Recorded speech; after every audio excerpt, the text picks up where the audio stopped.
नाजरीन, जब से डोनाल्ड ट्रंप साहब अमेरिका के सदर बने हैं, पूरे मुल्क की मार्केटें, पूरी दुनिया की मार्केटें, पूरे ख़ित्ते की मार्केटें, चाहे वो किसी भी नौइयत की हों, यानी कि वो फाइनेंशियल मार्केट्स हों या अदरवाइज़, आप देखेंगे वहाँ पर एक हिजान की सी कैफियत। उसकी वजह यह है कि अभी पूरी की पूरी इकोनॉमिक पॉलिसी रीड्रॉ हो रही है, दुनिया की भी, अमेरिका की भी। अच्छा, इस हिजान का आपको खुद ही दिखाई देगा इसके नतीजे में क्या क्या हो रहा है। अजब परेशानी की कैफियत है, प्रोटेक्शनिज्म की तरफ मूव करेगा। नॉर्थ अमेरिका की इकोनॉमी पूरी दुनिया की इकोनॉमी से थोड़ा फ़र्क रिएक्ट करेगी। फिर उसके अलावा उनका वहाँ पे क्या रवैया और ताल्लुक़ होगा, मैक्सिको और कनाडा के साथ क्या रवैया और ताल्लुक़ होगा, वो भी मुस्तकबिल के अंदर इस चीज़ का तयन करेगा कि माशी समत किस तरफ जाती दुनिया की। डॉलर के मुतल्लिक उनकी क्या राय है, ये सामने आएगा। जनाब डोनाल्ड ट्रंप साहब ख़ुद उनकी जो है वो उनसे मंसूब क्रिप्टो करेंसी, पहले दिन बहुत ज़्यादा उसमें इजाफ़ा हुआ और पाकिस्तानी रुपयों के अंदर अगर देखा जाए तो अरबहा रुपया उसके अंदर जनरेट हुआ। अब क्रिप्टो मार्केट क्रैश हो चुकी है। अब पाकिस्तानियों ने कानून बना लिए या बनाने लगे। मतलब हम हर जगह देर से पहुंचते हैं यार। मतलब आदत ऐसी ख़राब है, ऐसी ख़राब आदत है। यकीन करें, ऐसे आदमी को आप क्या कहोगे जो वलीमे के ऊपर इतनी देर से पहुंचे कि खाना ख़त्म हो चुका हो? क्या कहेंगे उसे? खबरदार, बोलना नहीं है यार, बोलने की थोड़ी हो रही है। आप लोग तो बोलना शुरू कर देते, घर में आपकी फैमिलियां नहीं बैठी होती, आप लोग ये सब बोल देते। तो बुनियादी बात ये है कि आप लोगों की भी यही आदत है, पहुंचना तब जब खाना खुल के ख़त्म हो के लुट पिट के तब आप पहुंचे हो, तो सलाद के प्याज ही मिलेंगे फिर आपको।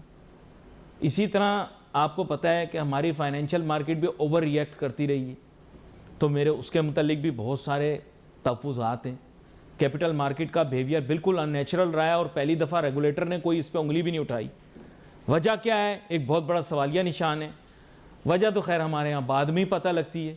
जैसे अभी हमें पता लगा 190 मिलियन पाउंड का, तब हमें नहीं पता था, तब हमें रूहानियत के बारे में बताया जा रहा था। तो बात यह है कि ये सब चीज़ें फिर बाद में ही पता लगती हैं हुआ क्या। मेरे साथ बहुत ही आम मेहमान शामिल गुफ्तगू होंगे, जनाब ज़फ़र मोती साहब। वेलकम करता हूँ आपको शो में ज़फ़र मोती साहब। थैंक यू जी। अब बात यह है कि पूरी दुनिया में हिजान की सी कैफियत है। In other words, there is a confusion and one doesn't know what's going to happen next. People were predicting something else about gold, but fortunately for Pakistanis, of course, gold reacted completely differently.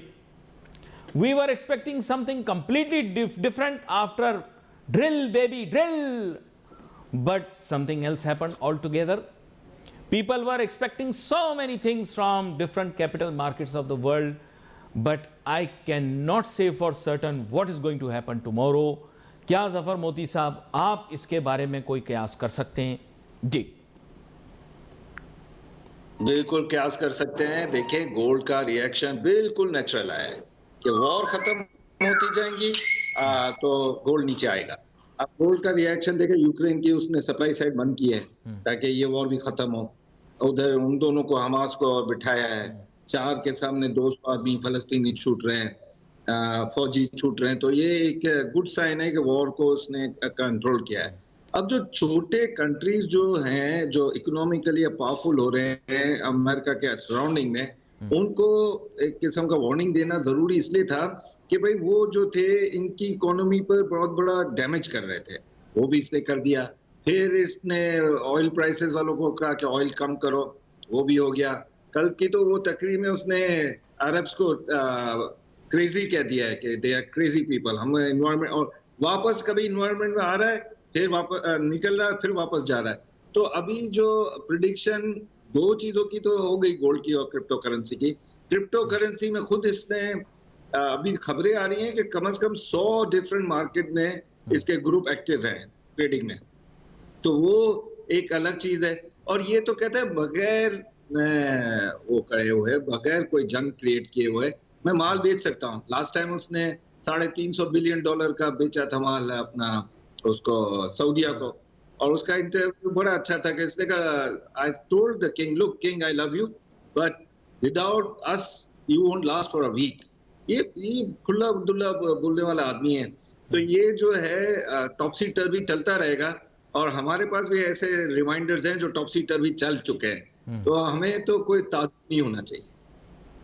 नहीं, ताजुब तो हमें होगा, क्योंकि Los Angeles के अंदर आपको पता है ना कि जो प्रेस कॉन्फ्रेंस की उसके अंदर डोनाल्ड ट्रंप साहब के साथ कौन बैठा हुआ था, बस नाम नहीं लेना, ये वो शख्स था जिसको पाकिस्तान में कहा जा रहा था कि ये आम सा आदमी है, कोई अनजाना सा आदमी है। आपने तो वो देखी होगी प्रेस कॉन्फ्रेंस, आपको अंदाज़ा होगा, और आपको उन साहब के बयानात के मुतल्लिक भी पता होगा वो क्या कहते रहे पाकिस्तान के हालात के मुतल्लिक। खैर एनीवे, आगे चलते हैं, ज़्यादा नहीं ज़फ़र मोती साहब बोलूँगा, हालात का कुछ पता नहीं कब किस दिन क्या हो जाए, बदल जाए। मैं हमेशा इसीलिए ज़रा एहतियात से ही चल रहा होता हूँ। अच्छा, यहाँ पर मैं आपकी जानिब एक और चीज़ गोश्त गुजार करूँगा कि पाकिस्तानी कैपिटल मार्केट का बिहेवियर जो है वो कैसा रहा है, मुझे कुछ समझ नहीं आई। मुझे आगे दिख रहा है कि काफ़ी चैलेंजेस का सामना होगा। मार्केट ऊपर जाती है या नहीं जाती ये तो मैं नहीं कहूँगा, लेकिन चैलेंजेस एक लफ्ज़ होता है जो बड़ा गहरा होता है। क्या कहते हैं इसके बारे में? देखिए, मार्केट का ऊपर जाना भी नेचुरल है, बाइंग की जो स्प्री है वो लोकल इन्वेस्टर तो कम, फॉरेन फंड्स भी कम, यहाँ के लोकल इंस्टीट्यूशन बड़ी भरमार की हुई है। अब वो जो भरमार है कहाँ से क्यों क्रिएट हो रही है, कहाँ से उनको ऑर्डर्स आ रहे हैं, किस लिए ऑर्डर्स आ रहे हैं, और फिर मैं कुछ लोगों के पास पहुंचा कि भाई हमें बताया जाए कि क्या डिस्कवरी हुई है।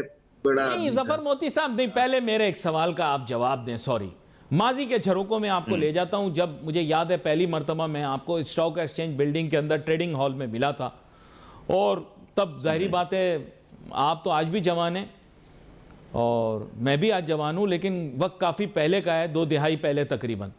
तो मैं आपको मिला था, आपको याद होगा 2004 में, 2005 में, 2007 में रेगुलेटर ने आपके नाक में दम किया हुआ था। मुशर्रफ साहब जो हैं वो तब सदर पाकिस्तान थे, तो मार्केट तो ऊपर चढ़ रही थी, वो भी चाहते तो बहुत शोर मचाते कि मार्केट मेरी वजह से ऊपर जा रही है, इनको तंग नहीं करो, इनको छेड़ो नहीं, इनको कुछ मत बोलो, या कोई भी बात, I don't know, I don't want to comment on that.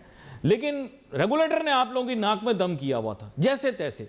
लेकिन आज मार्केट इतनी ज्यादा चढ़ रही है, कोई आप लोगों को कुछ कह क्यों नहीं रहा? दया, पता लगाओ, कुछ तो गड़बड़ है, क्या बात है, मुझे बताएं ना।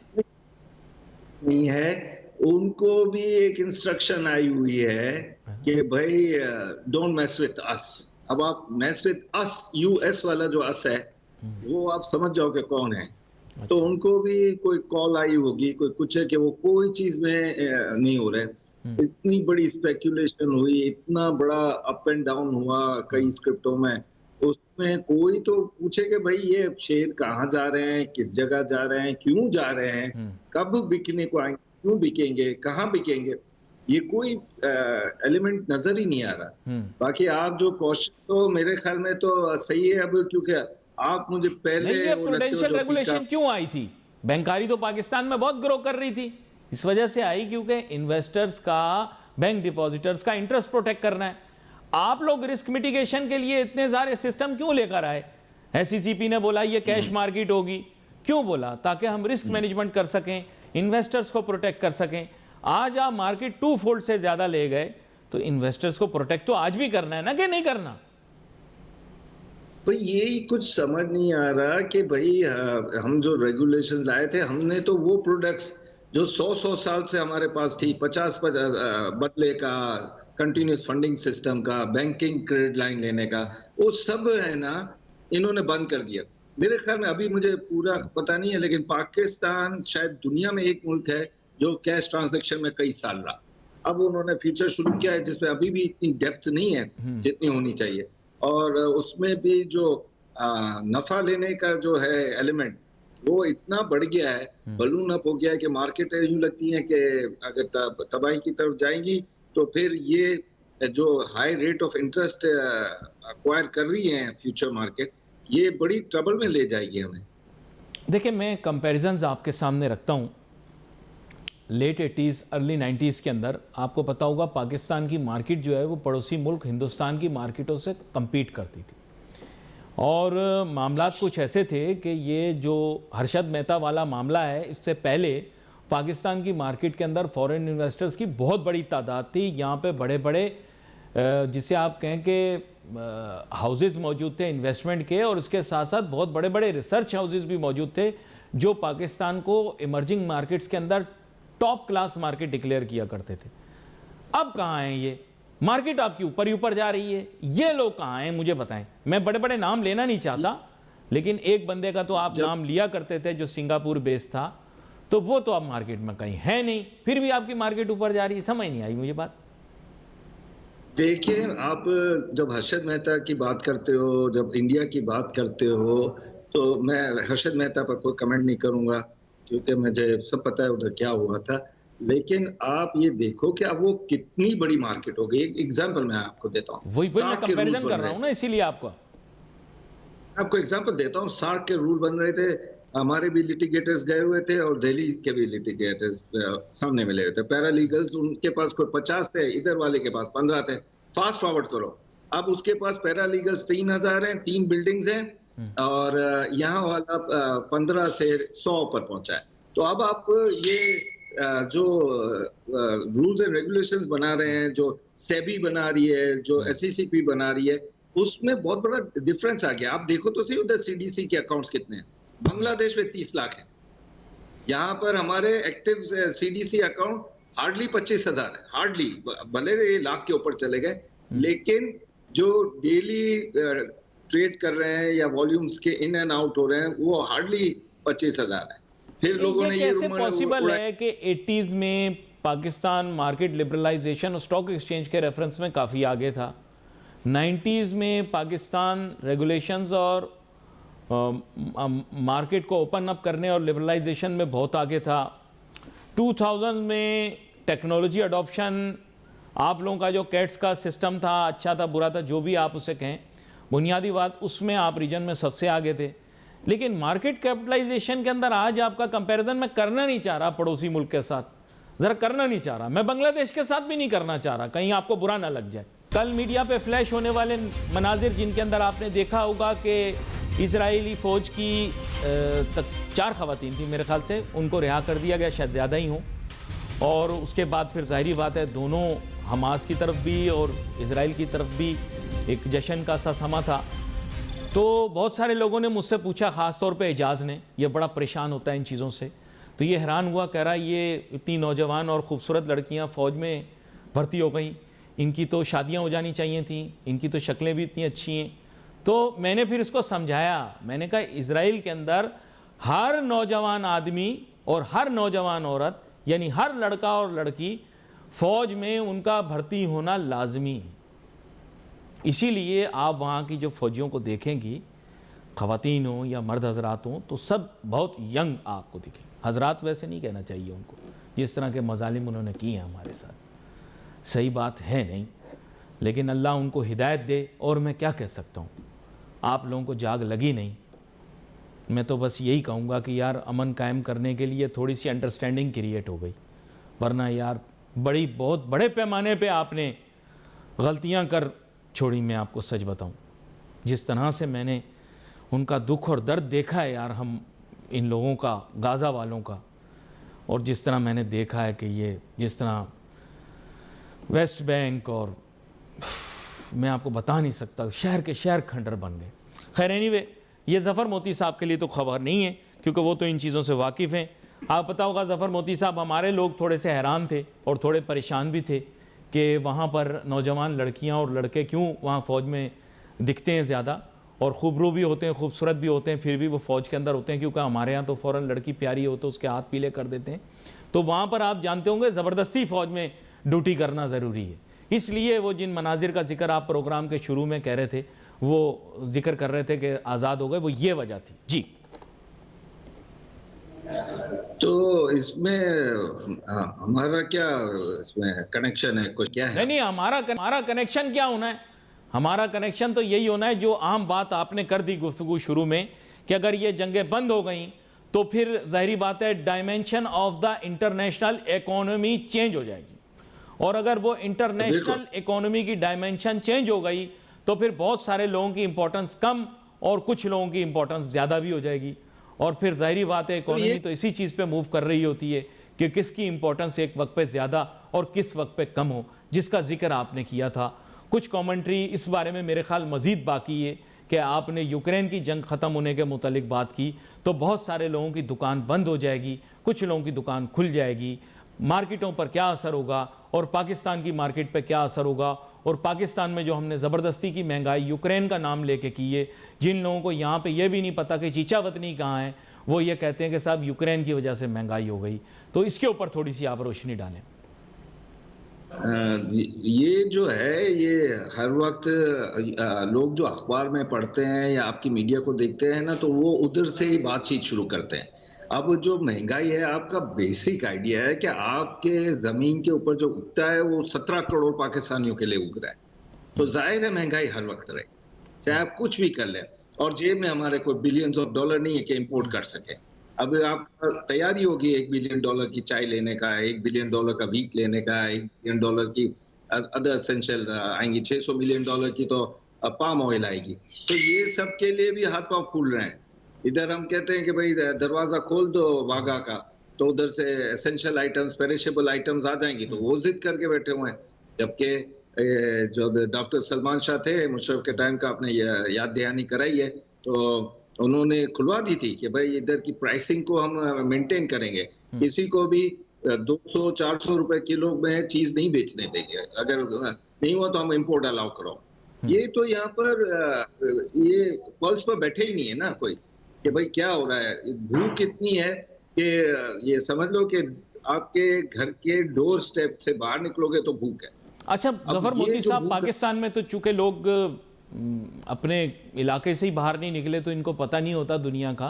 बुनियादी तौर पे डोनाल्ड ट्रंप साहब का एक बहुत बड़ा दावा ये है कि मैं महंगाई को बड़ी तेज़ी से कम करूँगा, और स्लैश करने के लिए उन्होंने ज़ाहिरी बात है जो भी इकदाम लिए, उसके बाद आपने देखा होगा कि क्रिप्टो मार्केट तो बिल्कुल क्रैश हो गई, क्योंकि क्रिप्टो मार्केट की वजह से ही जो है लिक्विडिटी क्रिएट हुई थी, और वो लिक्विडिटी इतनी ज़्यादा हो गई थी कि अमेरिका में लोगों के पास इतना पैसा आ गया था, वेल्थ क्रिएशन हो गई थी कि महंगाई बढ़ गई। फिर उसी के असरात दुनिया भर में हमें देखने को मिले।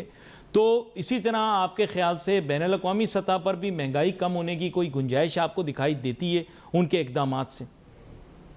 बिल्कुल दिखाई देती है। कल ही उन्होंने ऑयल प्रोड्यूसर ओपेक को भी हल्की फुल्की टूटी भरी है कि भाई ऑयल प्राइसेस कम करो। इधर उन्होंने का बंद किया है, तो वो जो आपने कहा ना कि कभी भी खास आदमी आम हो सकता है, तो अभी खास आदमी हो सकता है तो वो जर्मनी हो सकता है, पोलैंड हो सकता है।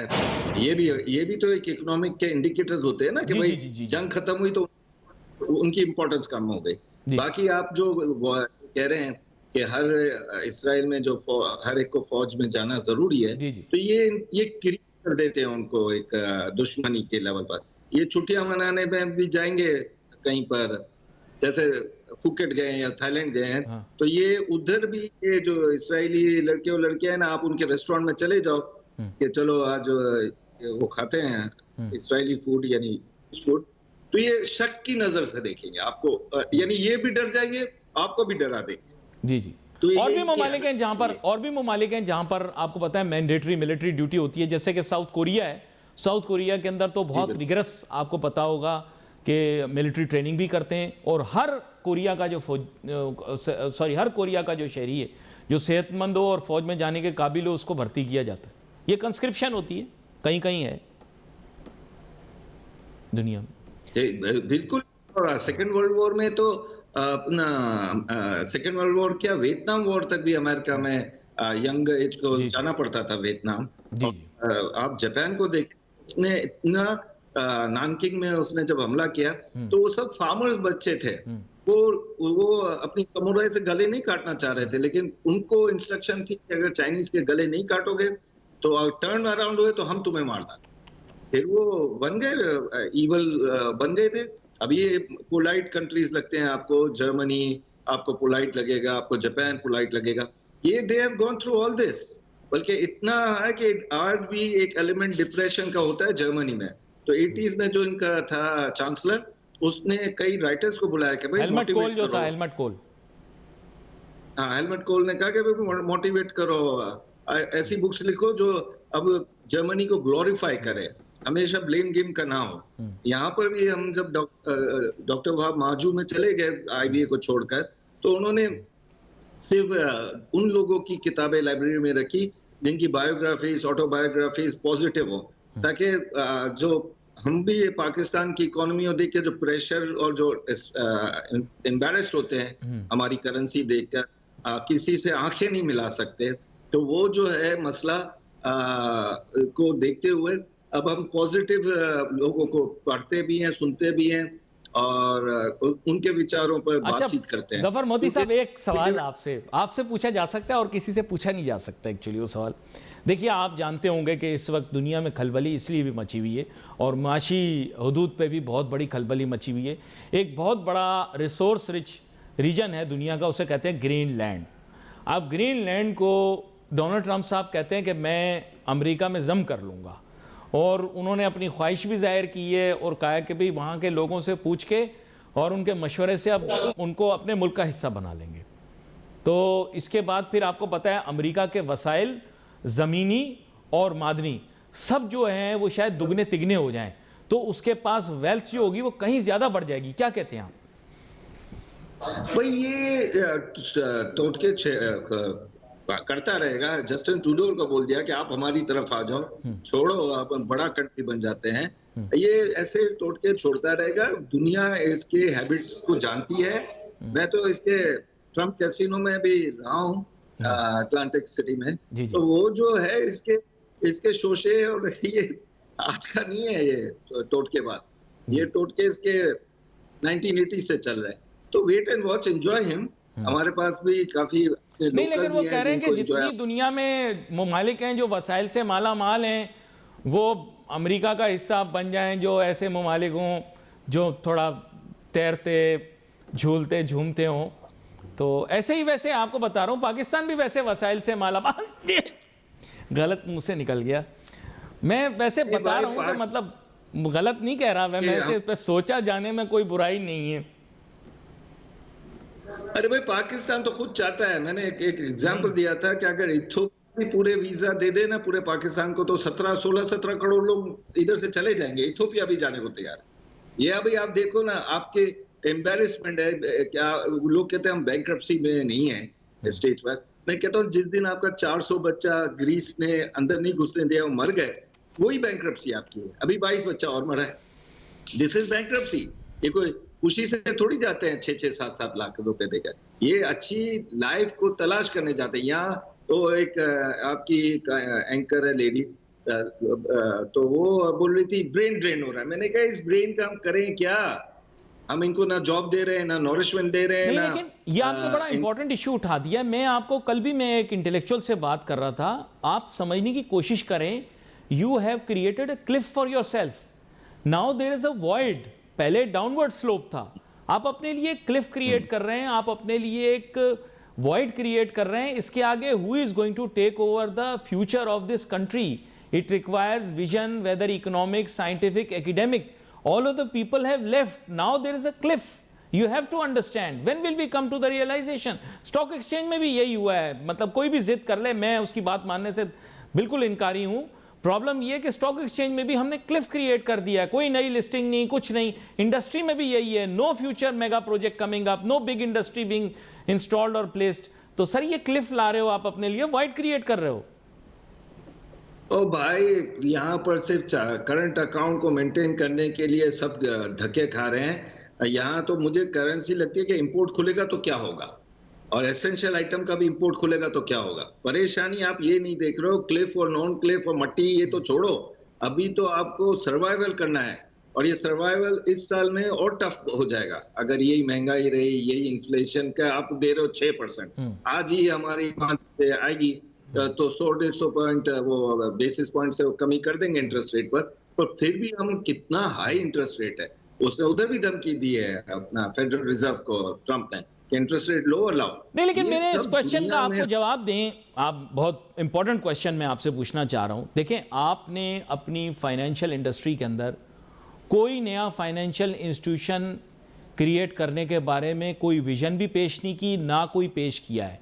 मैक्सिमम आपके यहाँ मर्जर्स हुए, एक्विजिशंस हुई हैं, मैंने नहीं देखा कोई नया फाइनेंशियल इंस्टीट्यूशन आया। ओके, आपने इंडस्ट्री के अंदर आप लोग कहते हैं कि जी ये आ गया वो आ गया, आपके मुल्क के अंदर कोई ऐसी इंडस्ट्री आपके पूरे मुल्क में नहीं लगी जिसमें $1 बिलियन से ज़्यादा का फुटप्रिंट किसी ने पिछले 10 साल में इन्वेस्ट किया हो।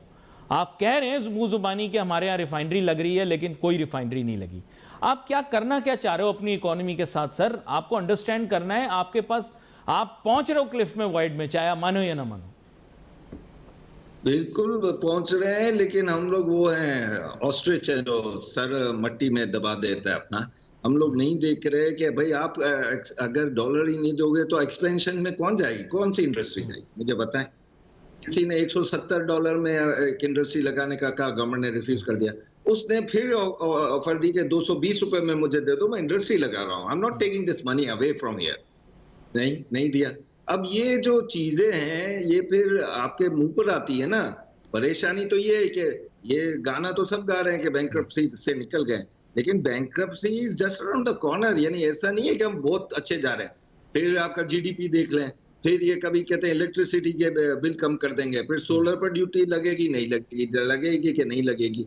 फिर आपने इम्पोर्ट जो एसेंशियल आइटम है उसमें भी चलो लेकिन आप जैसे पहुंच गए समिट पे ना, पहाड़ के समिट पे पहुंचे, तो एक क्लिफ तो आपकी आई 90s में, जो आपको पता होगा 98 में जब हमने अकाउंट्स फ्रीज किए, उसके बाद उस क्लिफ से हम गिर गए।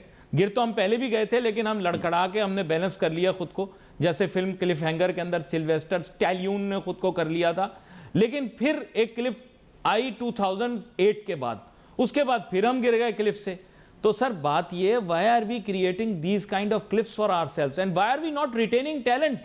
आप कह रहे हैं लोग जा रहे हैं, लोग ये सिर्फ अनपढ़ लोग नहीं जा रहे, पढ़े लिखे लोग जा रहे हैं। We have to stop them, we have to retain them, government needs to come up with a policy and like you were saying for investment and people, we need to make people stick around and money stick around. ये won't stick around ना। उनको opportunities जब सऊदीया में मिल रही हैं, जब उनको opportunities Dubai में मिल रही हैं, हम तो आप बात कर रहे हैं, हम तो अपना वाईफाई बंद कर रहे हैं चाइना के स्टाइल में। दुनिया वाईफाई खोल रही है। मेरे ख्याल में कौन सा कंट्री ने फुल फ्री कर दिया वाईफाई, मैं भूल रहा हूं नाम। मुझे याद आता है अभी ज़हन में, मुझे एक मुल्क है जिसने पूरे मुल्क में फ्री वाईफाई दिया हुआ जी। ताइवान ने फ्री कर दिया, सबको दिया। ताइवान ने फ्री किया, और चाइना के एयरपोर्ट पर आप उतरो तो आपका मोबाइल ही बंद हो जाता है। बट ठीक है, लेकिन हम इतना डिफरेंस है। बड़े भाई से सीख रहे हैं हम अभी। नहीं, पर आप दो बड़े भाइयों के डिफरेंट इमेजिनेशंस पर, डिफरेंट आइडियोलॉजी पर बीच में नहीं अटक सकते। You have to come up with a plan कि आप एक को बड़ा भाई करो, एक को आप अपने से छोटा भाई करो, कुछ बैलेंसिंग एक्ट रखो। ये आधा तीतर आधा बटेर, मुझे तो डर लगता है। लेकिन ये जो सिचुएशन आपने बयान की, मैंने आपसे सवालात में पूछी, देखें असल में बात ये है कि हमारे बहुत सारे बिजनेसमैन और ताजिर भी यही कह रहे हैं कि कोई बात नहीं, ये तो अच्छी बात है, लोग मुल्क से जा रहे हैं, वो रेवेन्यू जनरेट करेंगे। लेकिन आपको ये बात समझनी है कि जो एसेट आपके मुल्क में रहकर रेवेन्यू जनरेट करता है वो मल्टीपल बेनिफिट्स होल्ड करता है।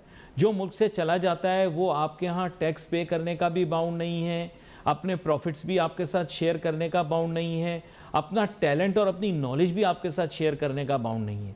ये खबरों में नहीं आप बताओ कि मार्स का जो प्रोब है या मार्स का जो रोवर है वो एक पाकिस्तानी लड़की ने बनाया है, तो भाई उसका फ़ायदा पाकिस्तान को कहाँ हुआ? उसका फ़ायदा तो उसके पेरेंट कंट्री और ह्यूमैनिटी को हुआ। आपको तो उसका क्या बेनिफिट हुआ है मुझे बताएं आप। ये जो आप खबरों में लगा रहे हैं, मुझे कोई सेंस पता नहीं लग रही। Why you are sending your talent out? भाई आपने जो समिट बैंक का तो नाम बदल गया अब, लेकिन ये है कि दूसरी बात ये है कि आपको अभी इमीडिएट रिमिटेंस की जरूरत है। हाँ। कैश फ्लो की जरूरत है, इमीडिएट कैश फ्लो। ये जो 6-7 लाख आदमी कह रहे हैं गए हैं, उनकी वजह से आ सकता है। अभी आप ब्रेन ड्रेन और ये सब छोड़ो, अभी तो आप ये समझो कि ये सांस लेने के लिए जो रेमिटेंस बढ़े हैं ये आपको ब्रीदिंग स्पेस दे रहे हैं। अभी तक आपने कोई ऐसी डिस्कवरी नहीं की कि वो जो फिल्म है देयर शैल बी ब्लड और ऑयल निकल रहा है और टेक्सास में ऑयल निकल रहा है और रिजर्व। नहीं, आपके यहाँ गोल्ड का रिजर्व निकला, आपने इंटरनेशनली बता दिया आपके यहाँ गोल्ड निकला है, आपने डिक्लेयर कर दिया, आपने ऑफिशियली डिक्लेयर कर दिया आपके पास गोल्ड निकला है। निकला नहीं निकला मुझे नहीं पता। हमको क्वांटिफाइबल नहीं है ना। अभी भी मसला ये है कि हमने थर्ड कोल के लिए कहाँ क्वांटिफाई किया है, कितना निकला, कितना अच्छा हुआ कोल है, कितना बुरा है। 1935 में जर्मन टीमें आई थी मेरे ख्याल में, मुझे याद पड़ता है। तो वो उस टाइम भी इन्होंने कहा था कि थर्ड कोल आपको काम नहीं आएगा खास। फिर आप इंपोर्ट कर रहे हो अफगानिस्तान से सीमेंट की फैक्ट्रियां चलाने के लिए, अपना वो कोल जो के इलेक्ट्रिक और यूज करते हैं इलेक्ट्रिसिटी पैदा करने। अभी तो आप स्टार्टअप है, अभी तो उन बच्चों के लिए सोचो कि जो ब्रेन ड्रेन में और डिप्रेशन में उधर हैं। देखिए वो भी खुशी से नहीं गए, ये जो गए वो बच्चे, उनको पता था कि हमें कोई जॉब देने वाला है नहीं, और हमारे हाई एंड मैं इस बात को मुकम्मल कर लूं, जो इंटरनेशनल माइनिंग कंपनी है जिसको पाकिस्तान के अंदर जाहिर बात है कॉपर माइन मिली, उसके मैंने सुना है उसके सीईओ का इंटरव्यू कहीं छपा है, तो वो उसने जो स्टैट्स दिए हैं that means it spread over years and years of mining exploration and then they would be able to take all of that out. It can't happen overnight. We will not become very wealthy. Secondly, those who will add value to it or sell it in the market, they are more, they are going to be into a more profitable business than us. It's not a raw deal, but it's not a deal that benefits us that much as it does them. जी. एक geologist सर्वे भी नहीं हुआ है. $1 million का एक drill है, जो आपने कहा ना ड्रिल बेबी ड्रिल, तो मुझे आ गया इन एक्सेस का लिव बेबी लिव. तो अभी तो आपको लिव बेबी लिव करना है, ड्रिल बेबी ड्रिल तो बाद में होगा. ये अभी टाइम कंज्यूमिंग होता है. स्ट्राइक रेट इसमें देखो, एक्सॉन भी देखा कि पूरा मुल्क समंदर के पास खड़ा है कि अभी निकला, कि अभी निकला, तो वो भाग गया. उन्होंने कहा ये कैसी कौम है, इनको तो समझ ही नहीं आ रहा कि हमारा स्ट्राइक रेट होता है 1/100 का, एक्सॉन का, खुद एडमिट करते हैं. तो आप अभी तो टाइम लगेगा. आपको पता है $30 या $25 का कीचड़ में मिला हुआ ऑयल कनाडा होता है. जब वो $100 पर पहुंचता है ऑयल के प्राइस, तो वो उसका फीजिबिलिटी बनती है कि आप निकालो. बहुत ही अहम नुकात के ऊपर गुफ्तगू हो रही थी. बैनुल-अक़वामी सतह के ऊपर बदलती सूरत हाल के ऊपर पाकिस्तान में किसी की भी नज़र नहीं है. बैनुल-अक़वामी बदलती माशी सूरत हाल की वजह से पाकिस्तान के ऊपर बहुत ज़्यादा दबाव पैदा हो सकता है. बहुत सारी चीज़ों के अंदर हमारी तैयारी नहीं है और कुछ चीज़ों के अंदर हमारी बहुत ज़्यादा तैयारी हुई है. हमने चीज़ों के अंदर बहुत तेज़ी से महंगाई की इजाज़त दे दी, जिसकी वजह से मईशत की कमर टूट गई. गरीब आदमी बेचारा परेशान हो गया. और ये आज से नहीं हुआ, ये 3 साल से मुसलसल प्रोसेस होता रहा. डॉलर महंगा होता रहा. मैं कहूँगा तवातुर के साथ हुकूमतें आती रहीं. और मैं ये कहूँगा कि सिर्फ इस हुकूमत के दौरान भी या इससे पहले जो केयरटेकर गवर्नमेंट थी, उन्होंने थोड़ा सा डॉलर के रेट को कंट्रोल करने में अपना किरदार अदा किया. ताम गिराने में वो भी नाकाम रहे इसकी कदर को. और आगे जो बैनुल-अक़वामी मालियाती ज़रिए इदारे हैं, उन्होंने यही कहा है कि डॉलर मज़ीद महंगा होगा. मैं नहीं चाहता कि महंगा हो, क्योंकि उसकी महंगाई के असरात इतने सख्त और शदीद हैं कि आप सोच नहीं सकते. लोगों को 3 साल के बाद जाके आज झटका लगा, जब लोगों के गल्ले खाली हो गए, लोगों की सेविंग्स ख़त्म हो गई, लोगों की बचतें ख़त्म हो गई, बिजली के बिल उनकी दस्तर से बाहर हो गए. अब हर शख्स पाकिस्तान में परेशान है. गाड़ी वाला मोटरसाइकिल पे आ गया, मोटरसाइकिल वाला साइकिल पे आ गया. ताहम हम अभी भी एक दूसरे की तारीफ़ें करने में लगे हुए हैं. नाज़रीन, इसके असरात पाकिस्तान के लिए बहुत ही ज़्यादा खौफनाक साबित हुए. मैं पहला वो टेलीविज़न एंकर था जो माजी की हुकूमतों के अंदर जब कहा जाता था कि मस्बत बात की जाए, जब PTI की गवर्नमेंट थी, और उस वक्त पर हमें बहुत सारे हलकों से कहा जाता था कि सिर्फ तारीफ़ें की जाएं. आपको पता है PTI की हुकूमत के दौरान मईशत का तिया पांचा कर दिया गया, बेड़ा गर्क कर दिया गया, चीखें निकालने की बातें की गई वज़ीर ख़जाना की जानिब से. लेकिन सिर्फ एक महबूब बहादुर टेलीविज़न एंकर था जो तब भी सच बोलता रहा, और अल्लाह का करम है अब भी सच बोलता रहता हूँ. खाली जो है कोशिश मेरी ये होती है कि मैं इस अंदाज़ में कहूँ कि किसी को बुरा ना लगे, ताकि मेरी आवाज़ आपके कानों तक पहुँचती रहे, और जिन लोगों ने फ़ैसले करने हों उन तक भी पहुँचे और उनको बुरी ना लगे, बल्कि वो कोशिश करें कि इसको तामीरी तनकीद पर के तौर पर लेकर मुल्क के हालात को बेहतर करने की जानिब सोचें.